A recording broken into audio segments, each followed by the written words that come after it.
வணக்கம் ஃப்ரெண்ட்ஸ், இது நம்ம சேனல் பிரணேஷ் மம்மி. இன்றைக்கி வந்து நம்ம வீடியோவில் நம்ம எதை பற்றி பார்க்க போகிறோம் அப்படின்னா 8 மந்த்ஸ்லேருந்து எல்லா வயசு குழந்தைங்களுக்குமான ஒரு super healthy summer recipe, dinner recipe தான் வந்து பார்க்க போகிறோம். இந்த டின்னர் வந்து பார்த்தீங்க அப்படின்னா குழந்தைங்களுக்கு நல்ல ஸ்டொமக் ஃபில்லிங்காக இருக்கும். குழந்தைங்க நைட் ஃபுல்லாக நிம்மதியாக தூங்குவாங்க, ஈஸியாக டைஜஸ்ட் ஆகும். ஸோ இந்த ரெசிபி எப்படி செய்கிறதுன்னு பார்க்குறதுக்கு முன்னாடி இந்த வீடியோக்கு ஒரு லைக் பண்ணிட்டீங்க அப்படின்னா உங்களை மாதிரி இன்னும் நிறைய மம்மிஸ்க்கு இந்த வீடியோ யூஸ்ஃபுல்லாக இருக்கும்.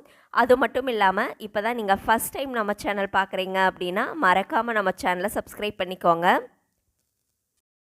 ஓகே ஃப்ரெண்ட்ஸ், இந்த super healthy wait gaining dinner recipe செய்கிறதுக்கு இன்றைக்கி வந்து நான் ஒரு 3 ஸ்பூன் அளவுக்கு பச்சரிசி வந்து எடுத்திருக்கேன்.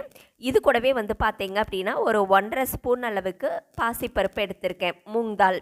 இது ரெண்டையுமே வந்து நம்ம கொஞ்சமாக தண்ணி சேர்த்து ஃபஸ்ட்டு நல்லா கழுவி எடுத்துக்கலாம். ஒரு 2 டைம் இதை நல்லா கழுவி எடுத்துக்கோங்க.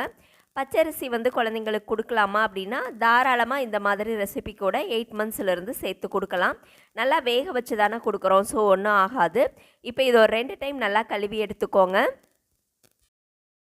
இப்போது இது கூட மறுபடியும் சுத்தமான தண்ணி சேர்த்து இதை வந்து ஒரு 20 நிமிஷம் போல் நம்ம நல்லா ஊற வச்சுக்கலாம்.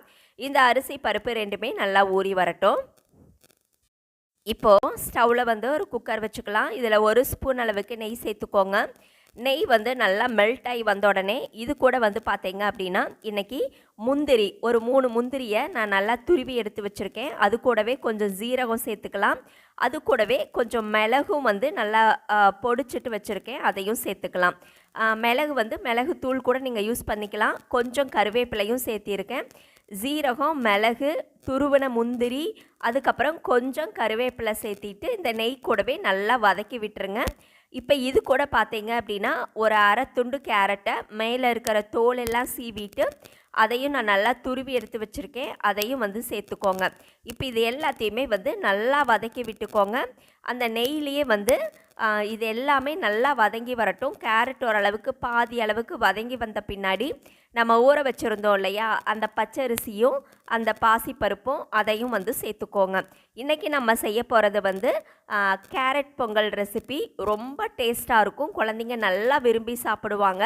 நீங்கள் பச்சரிசிக்கு பதிலாக சாதத்துக்கு போடுற அரிசி கூட தாராளமாக யூஸ் பண்ணிக்கலாம். இப்போ வந்து தண்ணி வந்து நீங்கள் 1/4 கப் அரிசி பருப்பு எடுக்கிறீங்க அப்படின்னா 5 1/4 கப் அளவுக்கு தண்ணி சேர்த்துக்கோங்க. அப்போ தான் நல்லா குழைவாக வெந்து வரும். சால்ட்டு சேர்த்துட்டு மூடியை போட்டு ஒரு 5லிருந்து 6 விசில் வச்சு எடுத்துக்கோங்க. இது நல்லா குழைவாக வெந்து கிடைக்கும். இப்போ பார்த்தீங்கன்னா நான் ஒரு 6 விசில் வச்சு எடுத்திருக்கேன். பாருங்கள் எந்த அளவுக்கு நல்லா குழஞ்சி வந்திருக்குதுன்னு. இப்போது இதை வந்து ஒரு மேஷர் வச்சு உங்கள் குழந்தைக்கு தகுந்த மாதிரி நல்லா மசிச்சு விட்டுட்டு குழந்தைங்களுக்கு வந்து நைட்டு டின்னர் ரெசிப்பியாக நீங்கள் தாராளமாக கொடுக்கலாம்.